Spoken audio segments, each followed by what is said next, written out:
ԱՄՆ նախագահի հատուկ բանագնաց Սթիվ Ուիթքոֆն այսօր Մոսկվայում կհանդիպի Ռուսաստանի նախագահի հետ քննարկելու Ուկրաինայում արդեն 4-րդ տարին ընթացող պատերազմը դադարեցնելու ամերիկյան պլանը։ Վլադիմիր Պուտինի հետ հանդիպումը տեղի կունենա երեկոյան։ Սա այս տարի Ուիթքոֆի առնվազն 5-րդ այցն է Ռուսաստան, որտեղ ըստ Reuters-ի նա կհանդիպի նաև Պուտինի հատուկ բանագնաց Կիրիլ Դմիտրիևի հետ։ Ռուսաստանի նախագահի մամուլի քարտուղարն ասել է, որ ամերիկյան պլանը լավ հիմք է վերջնական համաձայնության համար, սակայն Դմիտրի Պեսկովի խոսքով սա շատ բարդ խնդիր է եւ դեռ մի քանի հիմնարար հարցեր պետք է լուծվեն։ Սպիտակ տան մամուլի խոսնակն ասել է, որ ԱՄՆ վարչակազմը շատ լավատեսորեն է տրամադրված խաղաղության հասնելու հարցում։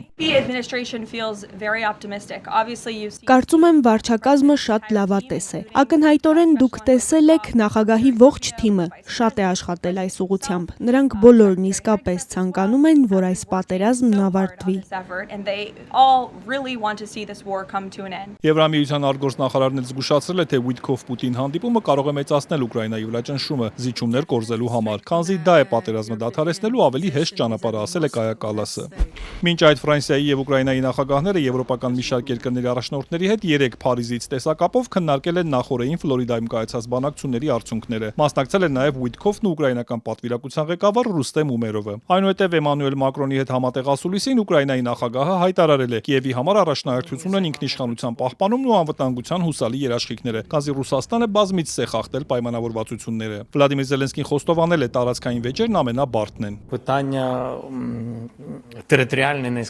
Տարածքային հարցն ամենաբարդն է եւ անվտանգության երաշխիքների հարցը եւս կարեւոր է։ Մեզ Ամերիկայի Միացյալ Նահանգների եւ Եվրոպայի կոնկրետ հանձնառություն է հարկավոր այս հարցում։ Конкретика від Сполучених Штатів Америки, конкретика від Європи. Ֆրանսիայի նախագահն իր հերթին ասել է, որ ամերիկյան ծրագիրը կարող է վերջնականապես համաձայնեցվել միայն Ուկրաինայի եւ եվրոպական երկրների մասնակցությամբ։ Նույնը վերաբերում է անվտանգության երաշխիքներին, քանզի սեղանին է թե Ուկրաինայի, թե Եվրոպայի անվտանգությունը։ Ինչ վերաբերում է տարածքային հարցերին, ապա դրանք միայն Ուկրաինան կարող է որոշել, ասել է նա։ Միայն Ուկրաինան կարող է խոսել տարածքների մասին, խոսքը իր սեփական տարածքների եւ ինքնիշխանության մասին է, ճանաչված միջազգային իրավունքով։ Անդրադառնալով ռուսական սառեցված միջոցների հաշվին Ուկրաինային վերականգնման նպատակով վարկ տրամադրելու հարցին, ինչին դեմ է Բելգիան, որտեղ պահվում է այդ միջոցների մի մասը, Ֆրանսիայի նախագահն ասել է, որ նախատեսում են այս հարցով որոշում կայացնել մինչև տարեվերջ։ Ելիսեյան պալատի ղեկավարը երեկոյան ուկրաինական հարցը քննարկել է նաև Դոնալդ Թրամփի հետ։ Ամերիկյան պոլիտիկոն հայտնում է, որ ԱՄՆ-ն մտադիր է խաղաղության հաստատումից հետո սառեցված ակտիվները վերադարձնել Ռուսաստանին։